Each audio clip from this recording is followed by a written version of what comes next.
येतात, एखादी बिल्डिंग बांधतात 4-5 जणांना घेऊन, ते 3-4 बिल्डर आहेत. आता now it is your turn. तर कसे आहात मंडळी? तर गोलगप्पामध्ये आपलं स्वागत आहे. तर आज आपण ॲडव्होकेट श्रेया घोरपडे यांना भेटणार आहोत. त्यांच्यासोबत खूप साऱ्या गप्पा करणार आहोत की गप्पा काय आहे, की रिडेव्हलपमेंट काय असतं, रिडेव्हलपमेंट करताना कोणत्या कोणत्या प्रकारचे प्रॉब्लेम येऊ शकतात. तर आपण त्यांच्याकडनं जाणून घेऊ आणि ह्या गप्पा करत राहू.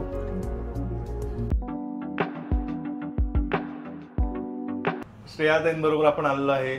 मागच्या एपिसोडमध्ये आपण पॉडकास्टमध्ये आपण बघितलं होतं की सोसायटी फॉर्मेशन, अपार्टमेंटबद्दल आपण डिस्कशन केलं होतं आणि विदाऊट बिल्डर आपण कसा सोसायटी वगैरे फॉर्मेशन करू शकतो, कन्व्हेन्स रीड करू शकतो, या सगळ्या गोष्टी बघितल्या होत्या.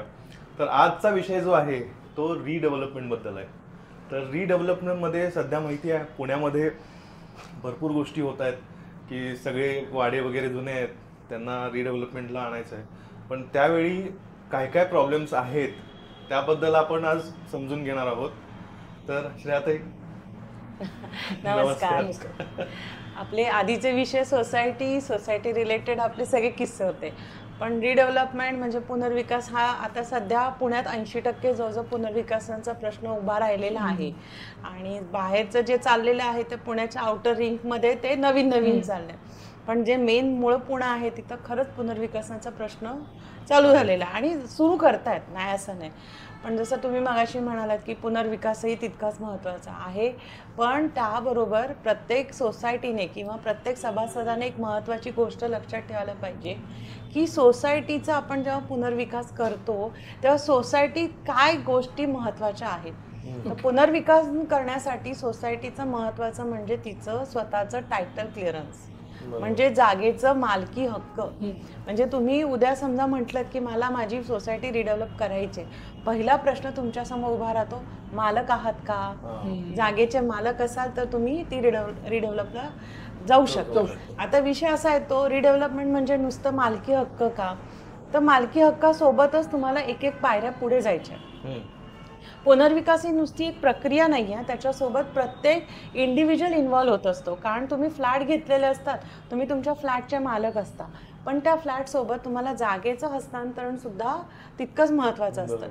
मग आता नुसती सोसायटी काय करते, चला आता बिल्डर घेऊया आणि देऊया त्याच्या अंगावर, पण तसं नाही आहे. आता 2019 साली महाराष्ट्र शासनाने एक GR आणला ज्याच्यामध्ये त्यांनी पूर्ण असं सविस्तर पुनर्विकासांचा एक असा GR दिला ज्याच्यामध्ये तुम्हाला त्याच्याबद्दल पूर्ण माहिती कळते की काय काय महत्त्वाच्या गोष्टी असणं गरजेचं आहे आणि काय काय टप्प्याने तुम्ही त्या गोष्टी केल्या पाहिजे.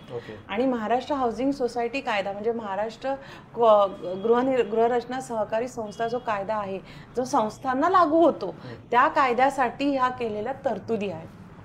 मग आता त्या तरतुदी काय आहेत, तर तुम्ही जेव्हा संस्थेचे मालक आहात म्हणता किंवा जागा तुमच्या नावावर आहे आणि तुमचं ठरलं की नाही आता आपल्याला पुनर्विकास करायचा, तर पुनर्विकास करायचा म्हणजे डायरेक्ट बिल्डरला अप्रोच व्हायचा नाही.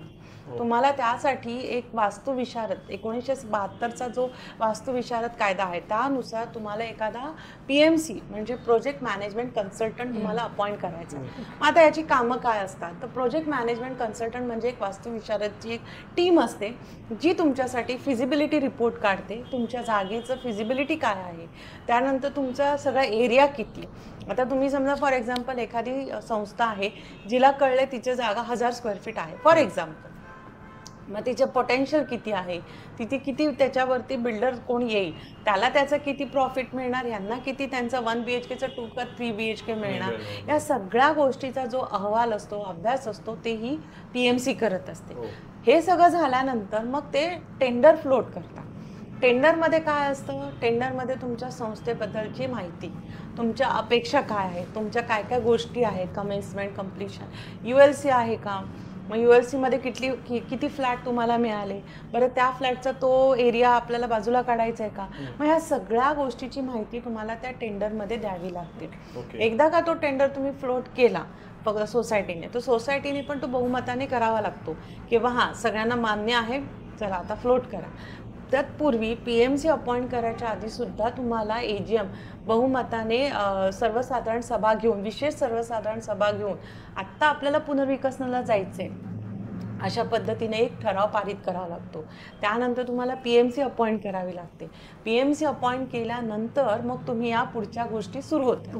जसं मी सांगितलं की तुमचं फिजिबिलिटी रिपोर्ट, तुमची पोटेन्शियल काय आहे, तुमचा एरिया किती आहे, FSI किती तुम्हाला मिळेल, या सगळ्या गोष्टीचा अभ्यास करून तुम्ही टेंडर फ्लोट करता. टेंडर फ्लोट करायची पण एक प्रक्रिया आहे की तुम्हाला ते पेपर नोटीस द्यावी लागते, एक मराठी आणि इंग्लिश पेपरमध्ये. मग ते फ्लोट केल्यानंतर मग जे कोणी इंटरेस्टेड बिल्डर असतात ते तुम्हाला अप्रोच होतात.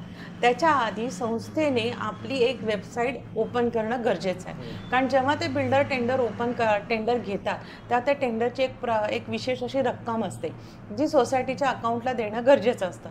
किंवा सोसायटी आता आपण पूर्वीसारखं राहिलो ना, सगळं डिजिटल झालेलं आहे, सगळं आपलं काय म्हणतात नेटवर आलेलं आहे.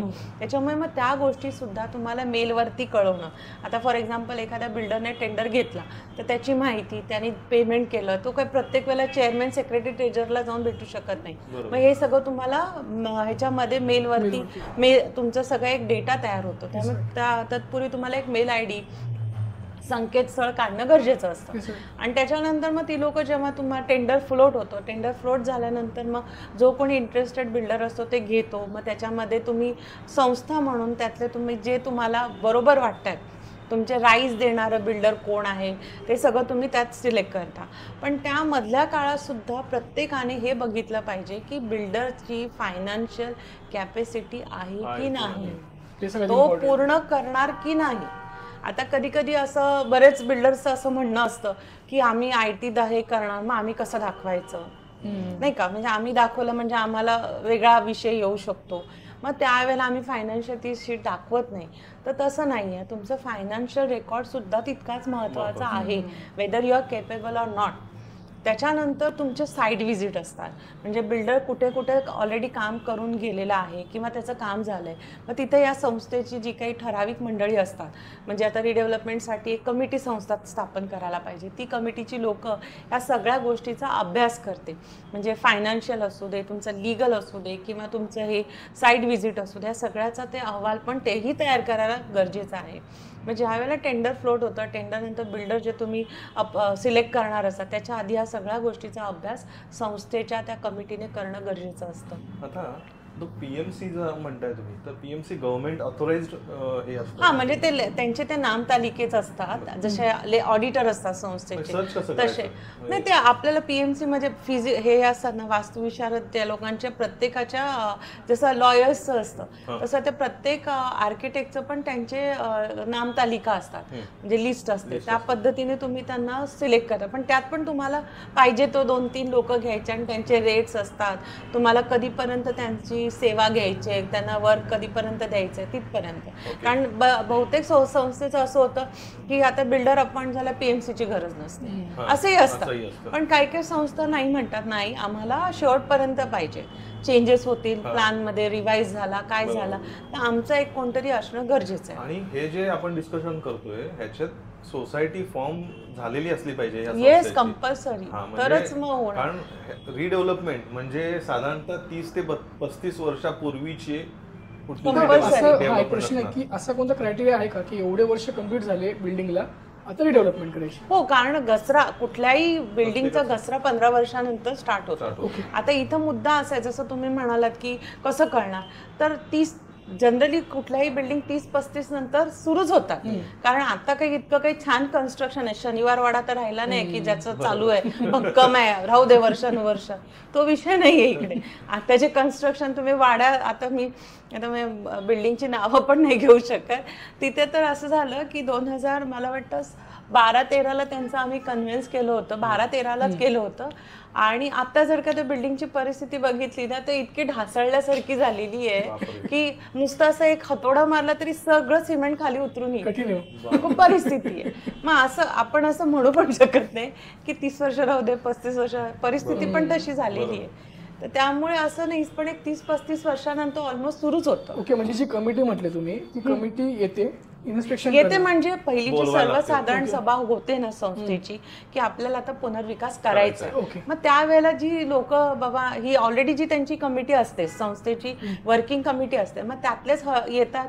किंवा मग आता कधी काही संस्था खूप छान असा निर्णय घेतात की अरे आपल्या संस्थेतला एक आर्किटेक्ट आहे, घाला त्याला त्या कमिटीत, वकील आहे, घाला त्याला त्या कमिटीत. म्हणजे हे असे पण डोकी लावणारी संस्था असतात. आणि नसतील तर मग त्यांची जी 4-5 जण असतात ती लोक करतात. इवन मला तर आमच्या एका संस्थेचं मी पुनर्विकास चालू आहे, तर तिथे ऑडिटर स्वतःच एक आहे संस्थेचा, एक वकील स्वतःच आहे त्यांच्याच बिल्डिंग मधला. मग ते असे ती पण लोक मिळून कमिटी तयार करतात, म्हणजे एक नॉलेजेबल लोक असं विचारायचं आहे की आता समजा बिल्डिंग बांधायची ठरवली, पुनर्वसन करायचं ठरवलं, तर मग अशी एक ऑथॉरिटी आहे का की जी इन्स्पेक्शन करणार की बाबा खरंच गरज आहे का नाहीये? हा तेच तर फिजिबिलिटी तुमचे ह्याच गोष्टी पहिलं तुमचे जे पीएमसी आपण अपॉइंट करतो ना, तिची सुरुवातच त्याच्यासाठी असते की तुमची काय आहे खरंच तुम्ही स्ट्रक्चर ऑडिट म्हणतो किंवा स्ट्रक्चर जे असतं ते पहिलं करून घेणं गरजेचं असतं, त्याच्याशिवाय आपण हे करू शकत नाही. पण आता हा तर विषय झाला की खरंच पुनर्विकासाची गरज आहे का. पण काय आता पिंपरी चिंचवडमध्ये तर अशी बांधकामं झालेली आहेत की हार्डली 17-18 वर्ष झाले, पण they are in the key नाही आम्हाला करणं गरजेचं आहे. हस्तांतरण आहे किंवा असे बरेच मुद्दे आहेत की जे ती संस्थेची लोक एकत्रित येऊन नाही आपण त्याला परत रिकन्स्ट्रक्ट हा एक नवीन तिथं फॉर्म्युला यूज केला जातो.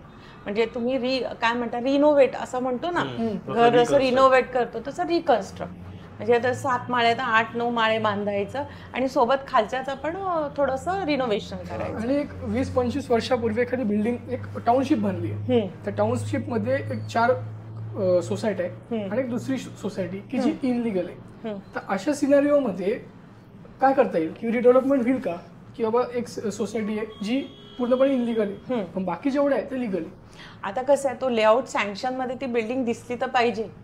आता तुम्ही म्हणता इलिगल म्हणजे पूर्ण इलिगल असे कोण फ्लॅट तर पहिली गोष्ट घेणार नाही. खूप वर्षापूर्वी बांधले. नाही खूप वर्ष. आता माझ्याकडे ते 2-3 आलेले आहेत, त्या धायरी बिरी साईडच्या आहेत तसे प्रकार आहेत. ते गुंठेवारीचा विषय होता त्यावेळेला, मग ते आपले हरुन्नरी बिल्डर येतात, एखादी बिल्डिंग बांधतात, 4-5 जणांना घेऊन ते विकतात.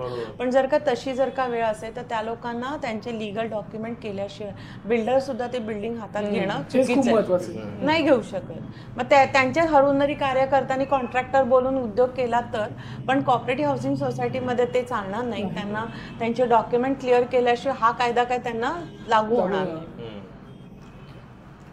अजून काय सांगायचं रिडेव्हलपमेंट बद्दल? तेच जो पण हे सगळ्या कमिटीमध्ये बिल्डर वगैरे अपॉइंट केलं की त्याच्यानंतर मग ते 3-4 बिल्डर ही जी कमिटी असते, आता जसं मी म्हटलं जे अशी जी रिडेव्हलपमेंट कमिटी ती तयार होते आणि मग ती 3-4 बिल्डर संस्थेसमोर ठेवते की हे 3-4 बिल्डर आहेत, आता now it is your turn, तुम्ही सिलेक्ट करा. मग त्याच्यावरती वोटिंग घेतली जाते.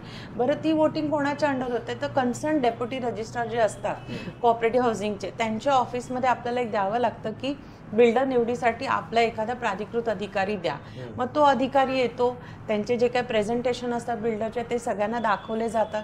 मग त्याच्यानंतर वोटिंग घेतली जाते. ती वोटिंग पूर्ण शासनाच्या एका प्राधिकृत अधिकाऱ्याच्या समोर घेतली जाते, व्हिडिओ शूटिंग घेतली जाते त्याची. आणि त्याच्यानंतर मग ते वोटिंगचं जे काय लगेच निर्णय असेल, छोटी बिल्डिंग छोट्या जर का सोसायट्या तर एक अर्धा-1 तासात तो विषय संपतो.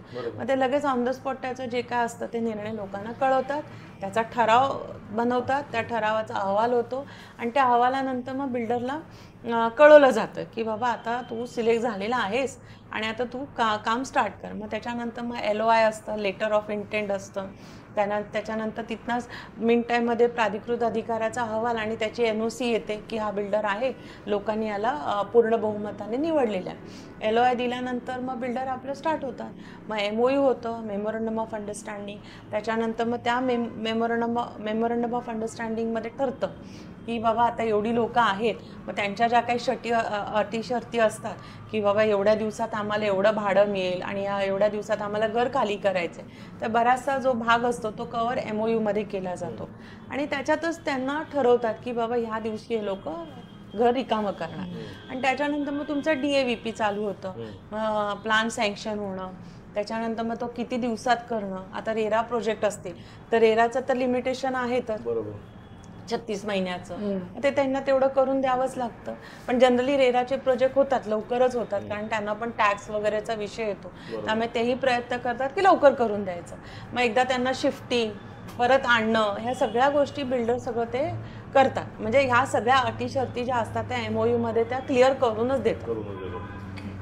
पण ह्या सगळ्या प्रक्रियेला संस्थेने स्वतःचं एक वकील, संस्थेचा स्वतःचा एक आर्किटेक्ट असणं गरजेचं आहे. पूर्ण बिल्डरवर अवलंबून राहायचं नाही.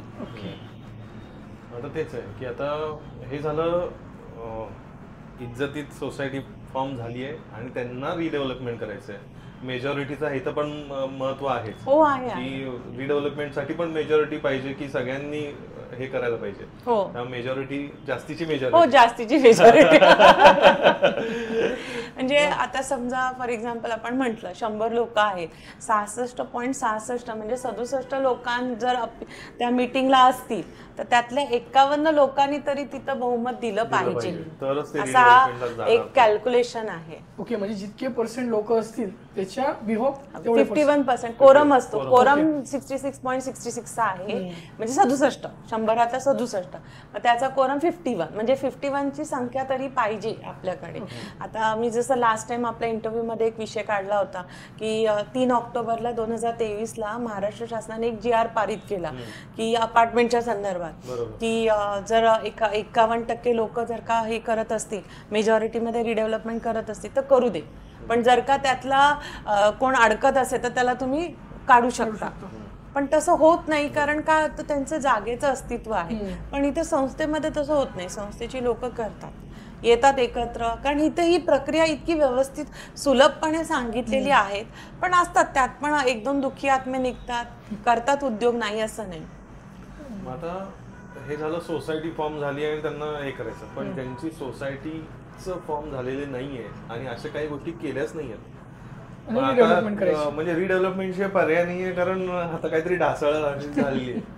तर अशा वेळी मग काय करायचं? कारण बिल्डर पण तेव्हा नसणार आहे, हयात असेल की नाही काय सांगता येत नाही. नसतातच. बरोबर. तर त्यामुळं किंवा असं पण होऊ शकतं, चॅलेंजेस आहेत की पुढची पिढी आता ते सांभाळते आणि आधीच्या पिढीच्या नावावरती काहीतरी डॉक्युमेंट्स असतील, तर असं पण होऊ शकतं ना. हो, होतं ना. आमच्याकडे अशा 2-3 सोसायट्या आलेल्या आहेत की ज्या आता रिडेव्हलपमेंटला त्यांच्या आता लक्षात आलंय. नाव दे रिअलाइज की आता आपल्याला करणं गरजेचं आहे. मग आता आम्ही त्यांची सोसायटी स्थापन करून देतो.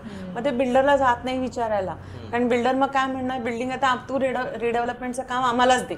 मग त्यामुळे ती लोक त्या ह्याच्यामध्ये नाही म्हटलं तरी सोसायटी आणि डीम कन्व्हेन्स झाला नाही म्हटलं तरी 1 वर्षाचा काळ आरामात लागतो. वर्षभरामध्ये आम्ही त्यांना सजेस्ट करतो की तुम्ही तुमचं बाकीची प्रक्रिया सुरू करा, मिन टाईममध्ये आपण हे करू.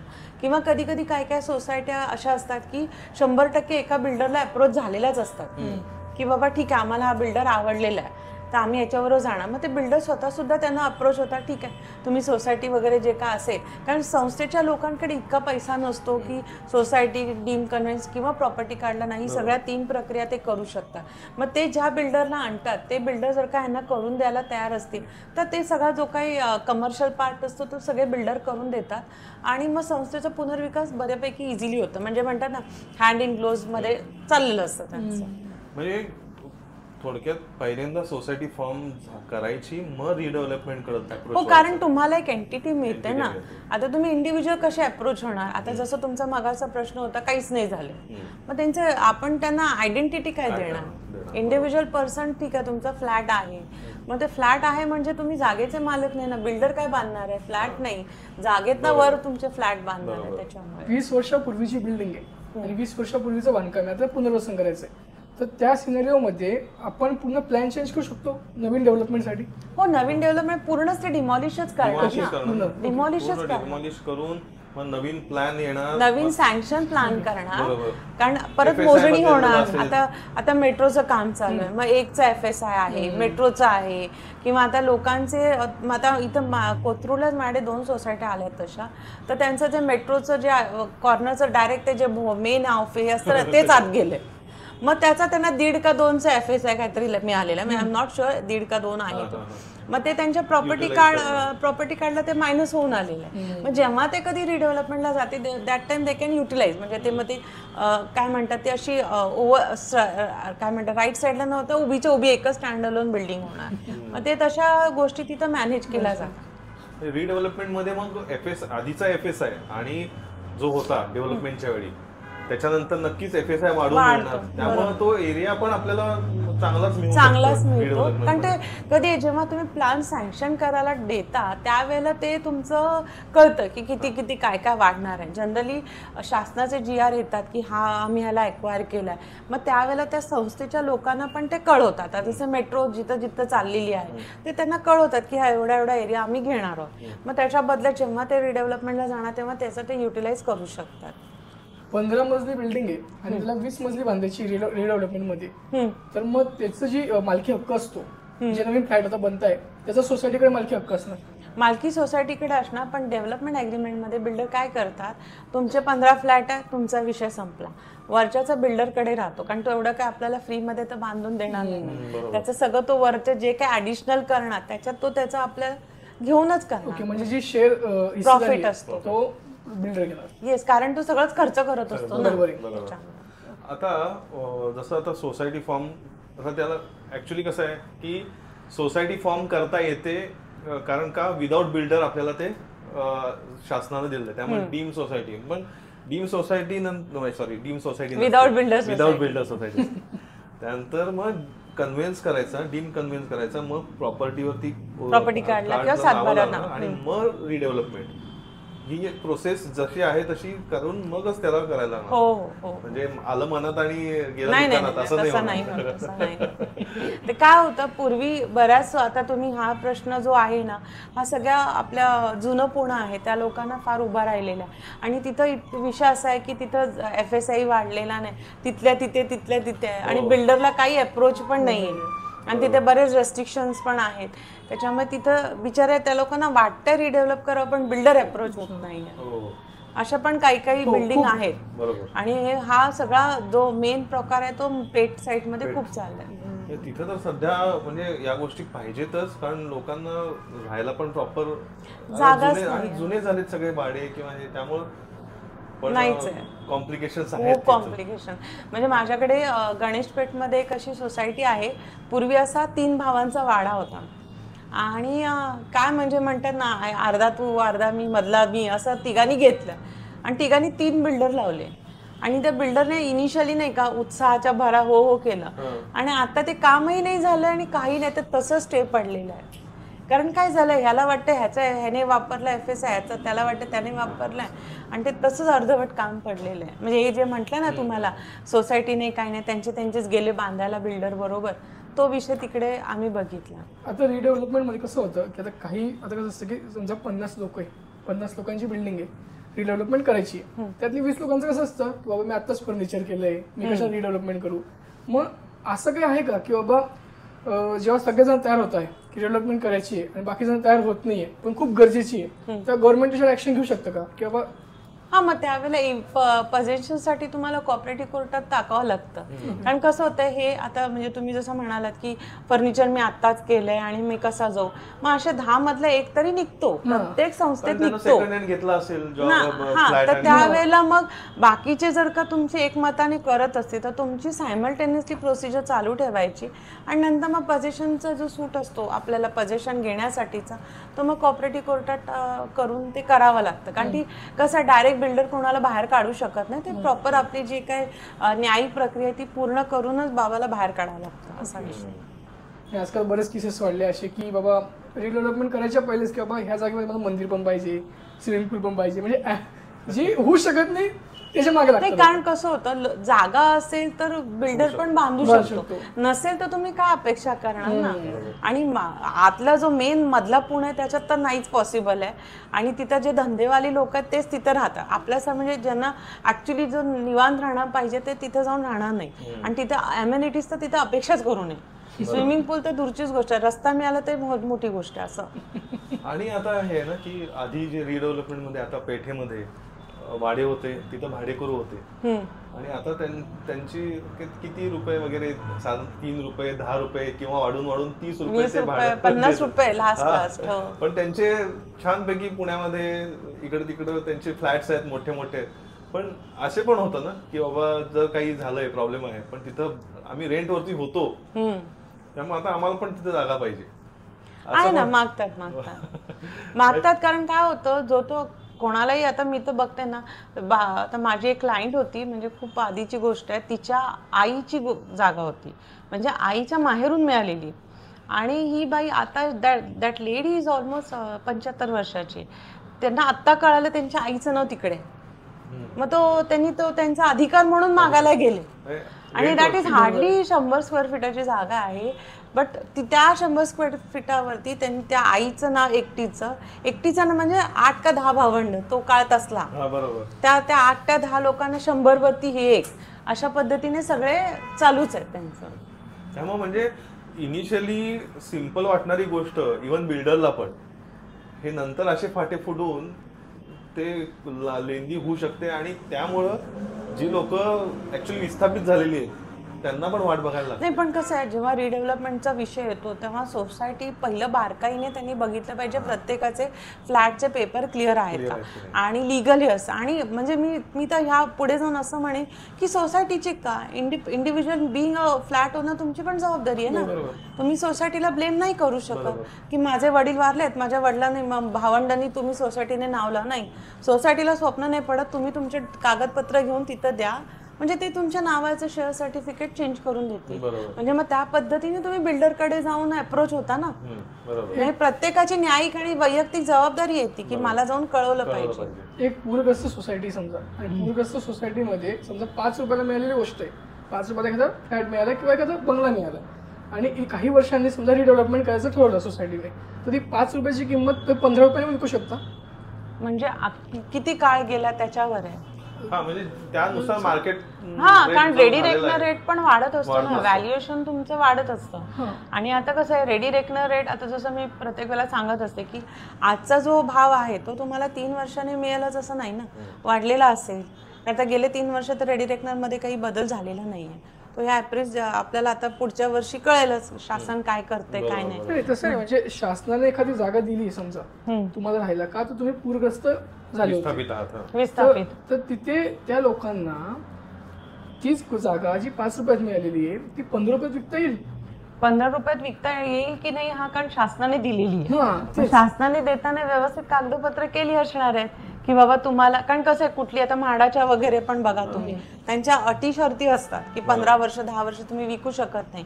मग त्या क्रायटेरियामध्ये आपल्याला चेक करावं लागेल पूरग्रस्तांसाठी काय दिलंय त्यांना टेनंट ठेवलंय का त्यांना ओनरशिप दिलेली आहे. टेनंट असेल तर मग त्यांची परमिशन घ्यावी लागेल. ओनरशिप असेल तर मग ते डायरेक्ट लीज घेऊ शकतात. म्हाडाचा पण विषय तसाच येतो ना लीजवर येतो ते त्यांना त्या तेवढ्या वर्ष फक्त काही गोष्टी आता इव्हन आपण पिंपरी चिंचवडला पण तेच बघतो प्लॉट धारकांना विस्थापितांना ते दिलेले असतात.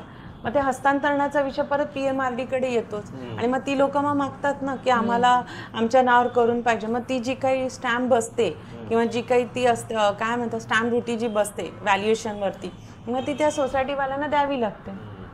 पेनल्टी पण बसवतात ती तर कोट्याच्या घरात जाते. म्हणून तो आता प्रश्न ऐरणीवर आलेले आहे.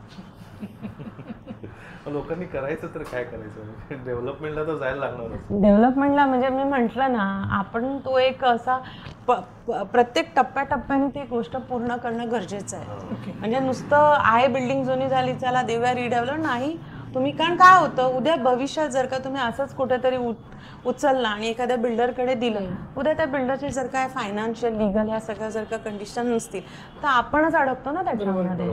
त्यापेक्षा त्या आधीच आपण क्लिअर करून घेतलेलं जसं फ्लॅट घेताना आपण बघणं गरजेचं तसंच बिल्डर निवड करताना सुद्धा या सगळ्या गोष्टी बघणं गरजेचं असतं. मग आता त्यासाठी मग जो वकील आपण अपॉइंट करतो म्हणजे बरोबर ना की PMC बरोबर वकील असतो. हो तर त्याची रिस्पॉन्सिबिलिटी केवढी असते. त्याची रिस्पॉन्सिबिलिटी जास्त असते कारण त्याला बघायला लागतं की टायटल क्लिअर केलंय का. आता जसं मी म्हटलं मगाशी की एका संस्थेचा तसा विषय होता तर ते टायटल क्लिअरन्स प्रॉपर्टी कार्डला नाव लागलंय की नाही किंवा त्याच्यात आता मी आजच एका सोसायटीचं ऐकलं नजराणा लागलाय प्रॉपर्टी कार्डवरती मग 7/12 गव्हर्नमेंटचे जे असायचे पूर्वीचे मग तो नजराणा भरावा लागतो. मग ते जर का भरला नसेल तर तुमचं नाव पण लागत नाही. मग तो जो काय असेल शासनाची फी ती भरावी लागते.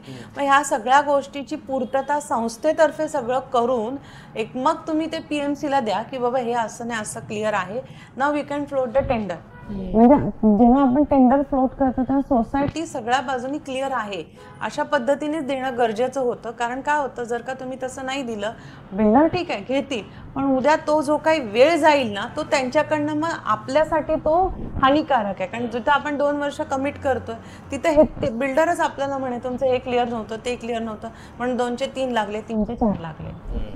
So before executing any of the document you have to clear all this criteria, म्हणजे प्रॉपर्टी कार्ड, जागेचे पेपर, लेआउट प्लॅन्स, लोकांचे प्रत्येकाच्या नावाचं सगळं आहे की नाही, या सगळ्या गोष्टी थोडंफार आपल्याला बघणं गरजेचं असतं. हार्डली एखादे 2 बिल्डर असतात की जे समोरून सांगतात की आम्ही बघतो, आम्ही करून देतो किंवा आम्ही त्या विषयात पडणार नाही. मग हे म्युच्युअली होऊ शकतं, परंतु प्रत्येक संस्थेने या सगळ्या गोष्टी करूनच मग रिडेव्हलपमेंटला जाणं गरजेचं आहे.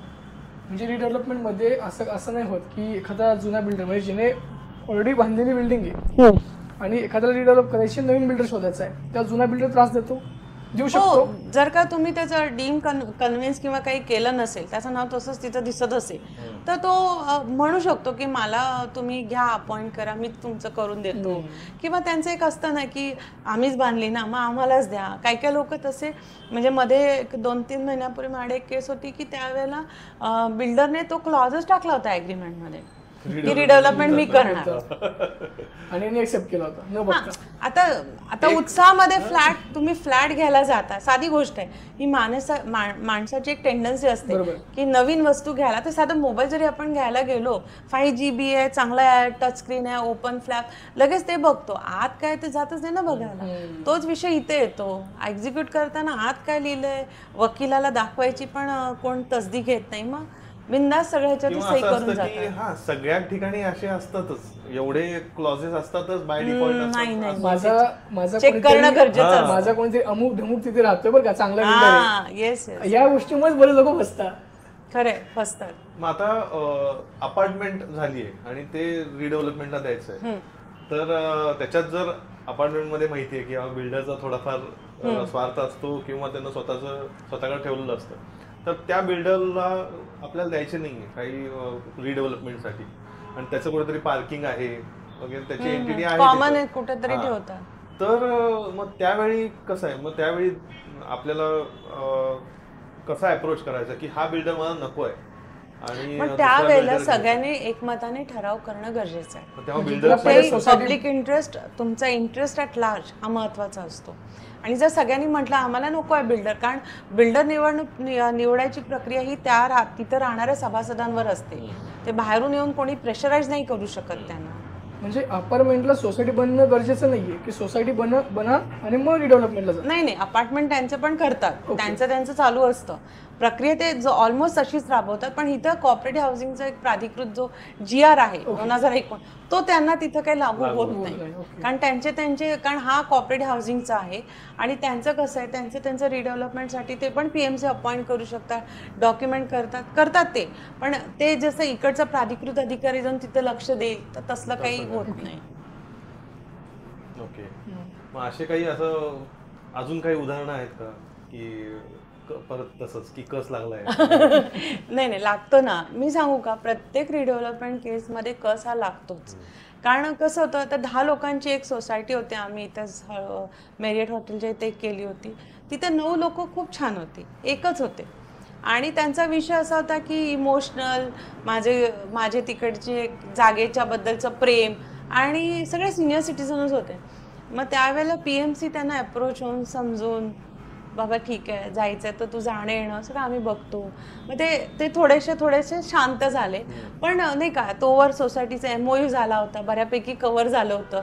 इकडे ह्या एकट्या व्यक्तीसाठी ते थांबलं होतं. पण ठीक आहे, त्यावेळेला बिल्डरने आणि PMCने बऱ्यापैकी समजून त्यांच्याबरोबर त्यांना एकमताने बाजूला करून ते तडीच नेलं. पण आम्हाला पण त्यावेळेला त्यांना समजवणं, म्हणजे खरं सांगायचं तर पुनर्विकसन प्रक्रियेत हे जे काही असे रुसवे फुगवे असतात ना लग्नातले, तर तो सेम प्रकार त्या पुनर्विकसनामध्ये होत असतो की मला हेच नाही मिळालं, मला तेच नाही मिळालं. जसं लग्नात म्हणतात ना, याला ही साडी नाही मिळाली, अगदी तसंच चाललं. बिल्डर वेगळं काहीतरी त्याची अटी असतात की मला असंच पाहिजे. इकडे कस्टम म्हणजे ज्याला रिडेव्हलपमेंट करायची त्यांचं वेगळं काहीतरी असतं.